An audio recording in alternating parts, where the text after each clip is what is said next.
사랑하는 엄마들을 위한 썸노와 테니의 사이다 톡. 오늘은 이 외로움의 키워드로 우리가 이 심리, 인간관계에 대해서 깊이 한번 들여다보려고 합니다. 예, 네, 너무 좋은 주제예요. 네, 특히 이제 나르시스트와 관계를 맺고 나서 좀 잘못된 관계 후에 정말 힘든 게 외로움이잖아요. 맞아요. 네. 저희가 이제 좀 몇 번에 걸쳐서 경계선에 대한 이야기를 했었잖아요. 바운더리. 네. 우리가 우리의 사이를 지켜주는 적절한 거리. 근데 이게 신체적인 거리일 수도 있고 네. 또 정서적인 거리일 수도 있는데요. 네. 이런 심리 조종자들과 관계를 맺는다는 건 우리의 경계선이 다 내려갔다는, 무장해제되었다는 뜻이에요. 그렇죠. 네, 이 사람들은 경계선을 존중해주지 않습니다. 우리의 시간을 마구마구 침범하고 우리의 뭐 가치라든지 생각, 여러 가지 영역을 막 침범합니다. 네. 뭐 예를 들어서 나는 이렇게 생긴 옷이 좋은데 뭐 옷에 대해서 자꾸 얘기를 하는 거예요. 너는 이런 옷이 안 어울려. 너는 옷 보는 취향이 별로야. 이런 옷을 입어. 하면서 나의 취향이라든지 이런 것도 침범을 당할 수가 있고요. 네. 혹은 우리의 시간도 침범당할 수 있습니다.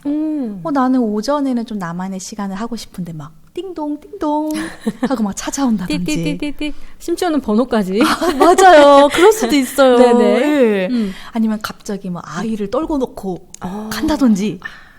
그래서 혹은 막 언제든지 내가 무슨 5분 대기조인 것처럼 불쑥 전화를 해서 하염없이 이야기를 한다거나 네. 여러 가지 영역을 우리는 침범당할 수가 있습니다.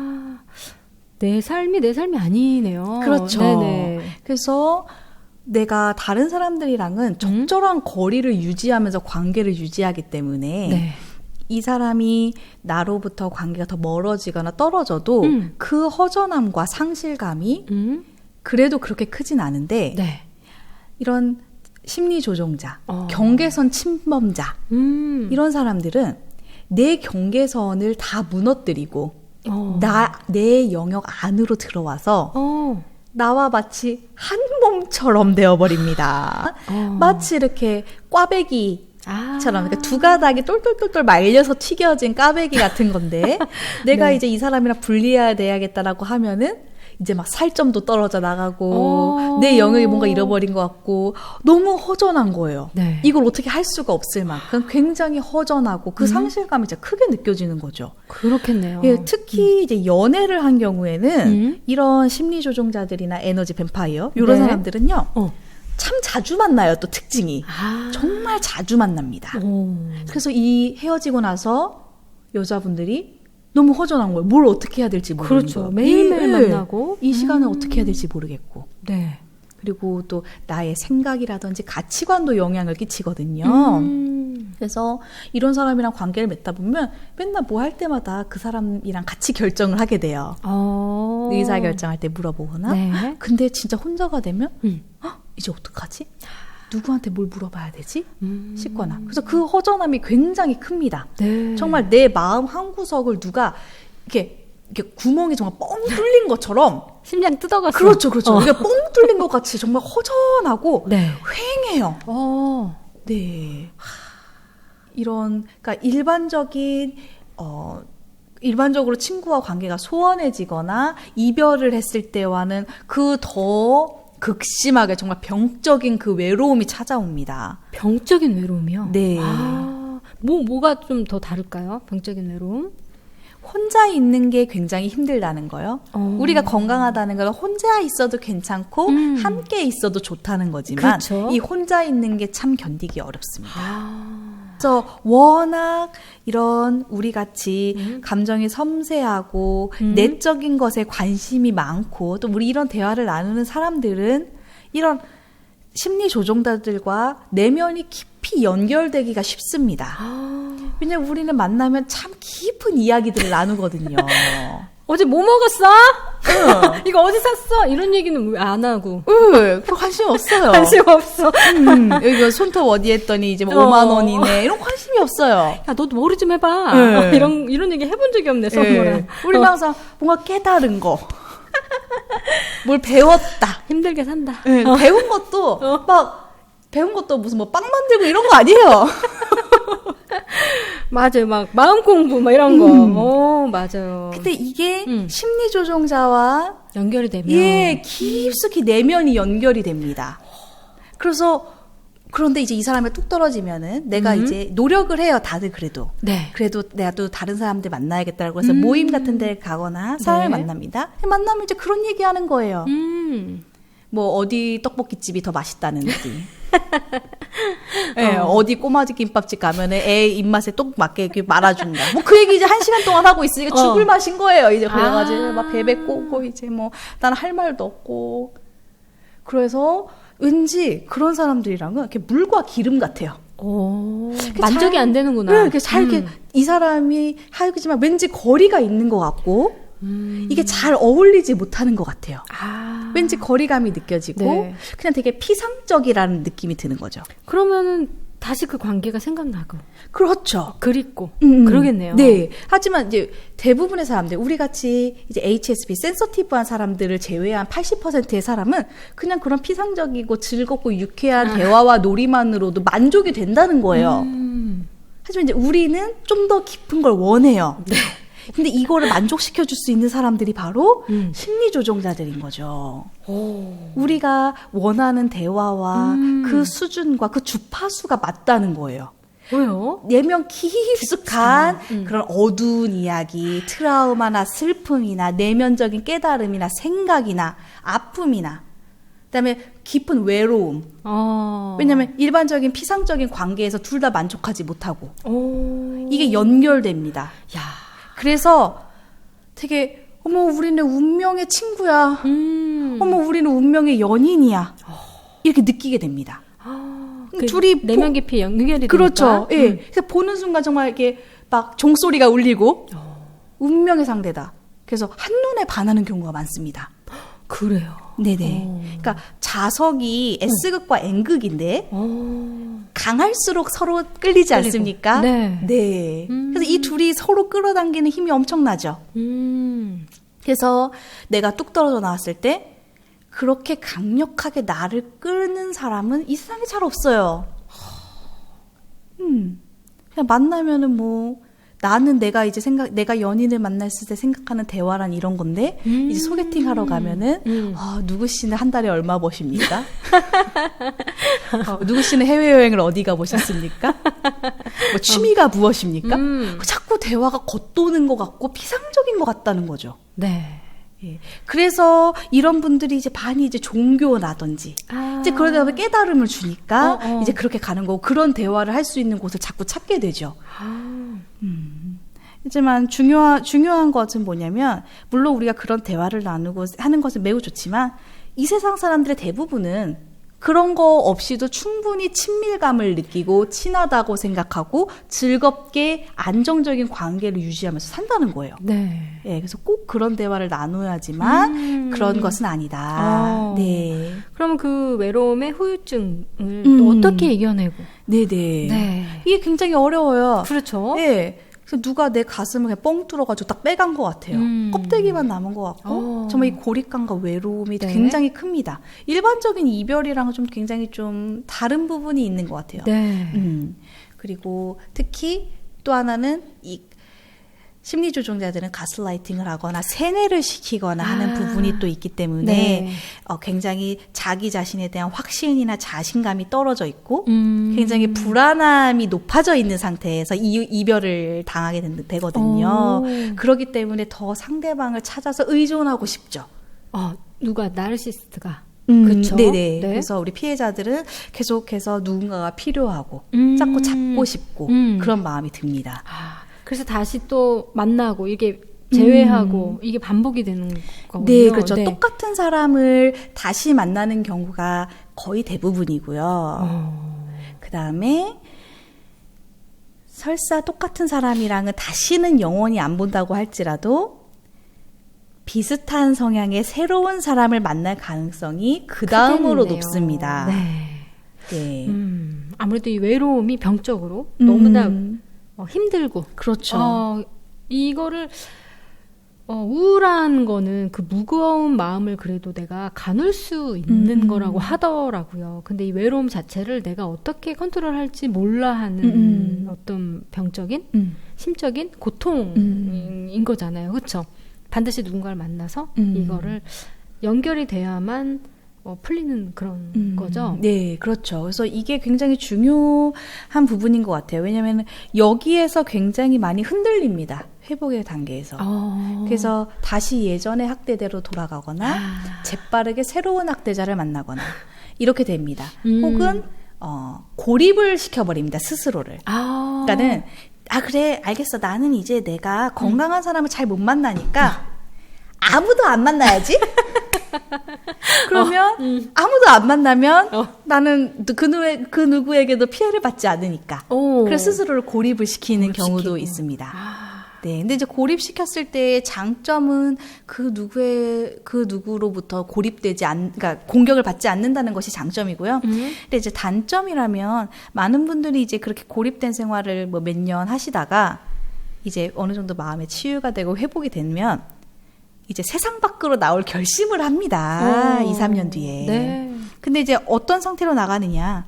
무방비 상태로 세상에 나가는 거예요. 적절한 경계선이 없이 다 무너진 그 상태로 내 성 밖을 나갑니다. 용기를 내서. 네. 그러면 상처를 또 받습니다. 또 비슷하게. 그러면은 역시 내가 이럴 줄 알았어. 다시 또 나를 고립시킵니다. 다시 또 치유가 되면 또 다시 용기를 내서 세상 밖을 나갑니다. 근데 내가 적절한 경계선을 설정하는 법을 훈련하지 못한 채 세상에 또 나갔기 때문에 또 다시 상처를 받습니다. 이 패턴이 몇 년 단위로 반복될 수 있습니다. 그래서 중요한 게 경계선을 세우는 거. 그리고 우리가 지난주에 얘기 많이 했던 것 중에 하나 각성이잖아요. 맞아요. 회복에 있어서 중요한 게 그 유레카 같은 그 회복의 단계가 필요하다고 하셨는데요. 그 이야기 한번. 예. 그래서 우리 지난주에 이제 같이 좋은 말씀 해주셨던 강은희 선생님은 이제 명리학의 관점에서 이제 3요절, 계절로 치면 겨울이 지나게 되면 너무 힘들어서 도대체 왜 내 인생은 왜 이렇게 힘들까? 막 내가 이렇게 내 팔자를 꼰 걸까? 이렇게 고민을 하다가 이제 각성을 통해서 답을 찾는다고 설명을 해주셨어요. 근데 이제 이거를 우리가 심리 조종자, 에너지 뱀파이어와의 관계에서의 회복을 보면 여기서도 깨달음의 과정이 들어갑니다. 그러니까 아하 혹은 유레카 해서 어머 이게 이래서 그런 거였어. 어머 저 사람은 나랑 생각이 다른 사람이었구나. 저런 사람들이 이 세상에 존재했구나. 이기적이고 자기중심적이고 남을 착취하면서 자기의 이익만 추구하는 못된 사람이 이 세상에 있었어. 그리고 나는 그 정반대되는 사람이었구나. 그 다음에 나의 원가정에서의 어떤 문제나 내 행동의 패턴이나 이런 걸 발견하고 그다음에 나의 강점. 그래도 나는 마음이 따뜻한 사람이고 공감 능력이 뛰어나고 정직하고 이것이 나의 원래 고유한 장점이니까 이거는 지키면서 이제 살아야겠다.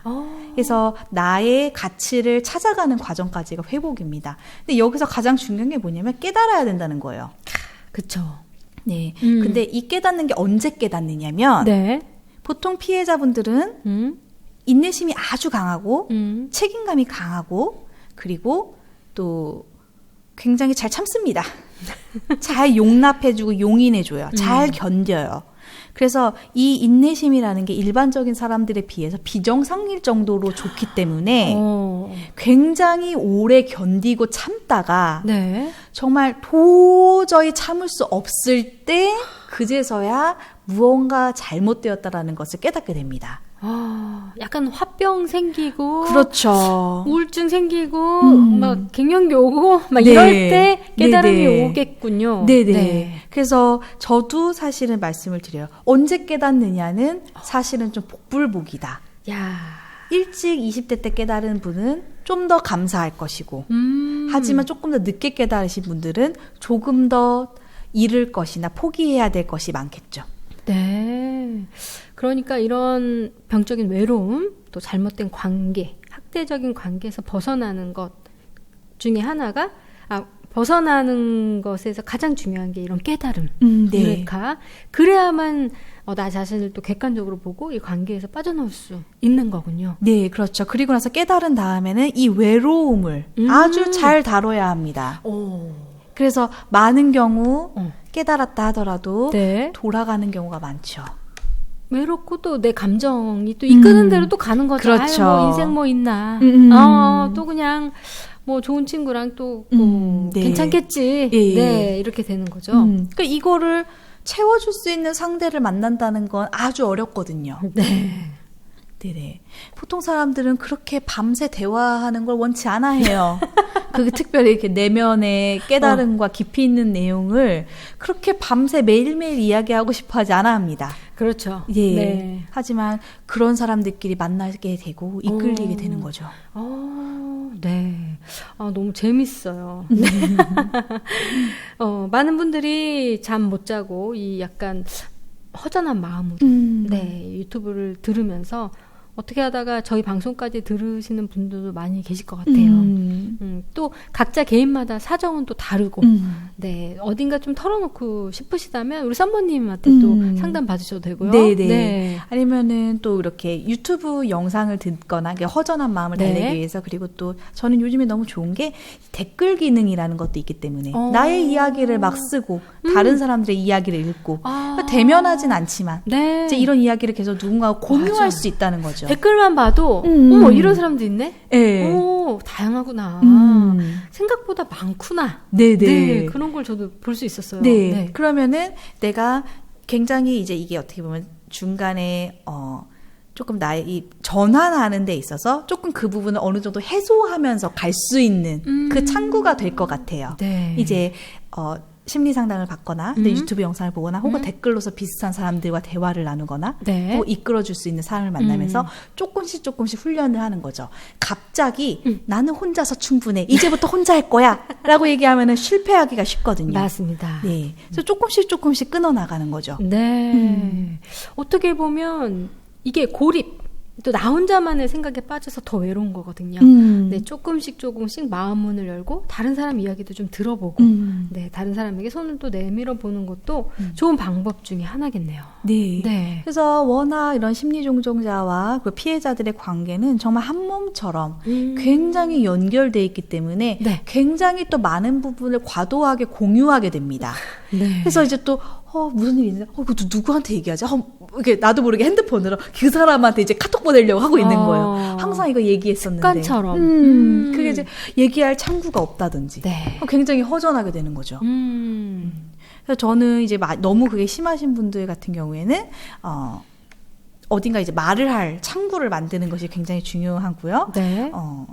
뭐 블로그를 개설을 해서 그냥 일상 이야기를 쭉 쓰다든지 얘기할 상대가 정말 너무 없을 때 네. 혹은 어떤 분은 카톡 메시지를 자기한테 보냈대요. 하고 싶은 얘기를 네. 나에게 보낸다든지 이렇게 해서 조금은 너무 과도하게 누군가와 밀착돼 있고 너무 과도하게 공유하는 거를 조금씩 컨트롤을 하면서 일단 조절하는 것이 좋습니다. 네. 이게 조절이 안 된 상태에서는 확 또 그런 사람이랑 붙을 수 있어요. 근데 서로가 노력한다면 이게 회복이 될 수도 있나요? 심리 조종자와요? 내 심리 조종자가 네. 어느 정도의 수준이냐를 봐야 될 것 같아요. 조금 약한 수준이냐, 혹은 이제 소시오패스나 이제 뭐 나르시시스트 수준이냐, 여기에 따라서 정도에 따라서 보시면 좋을 것 같습니다. 네. 근데 저는 조금 일단은 거리를 두고 왜냐면은 내가 이 사람이 어느 정도 수준인지를 보는 것도 좀 어려울 수 있어요. 그 관계 맞아요. 안에 있으면 자꾸 우리가 합리화시켜주고 네. 미화시켜주고 네. 정당화시켜줄 가능성이 높습니다. 아무튼 인간은 누구나 갖고 있는 게 사실 외로움이잖아요. 네. 그렇죠. 이 외로움이라는 단어를 빼놓을 수 없는데 또 신이 우리에게 외로움이라는 감정을 겪게 하신 이유가 또 있을 것 같아요. 네. 이번 주에 뭔데요? 라고 저한테 눈으로 어떻게 보면 외로움을 통해서만 우리가 또 성장할 수 있을 것 같은 내면으로 좀 깊이 한 발짝 더 들어갈 수 있지 않을까 이런 생각을 좀 해보면서요. 외롭지만 또 행복하게 네, 우리 또 2021년 한 해를 그렇습니다. 네, 무사히 넘겨봅시다. 지냈으면 좋겠습니다.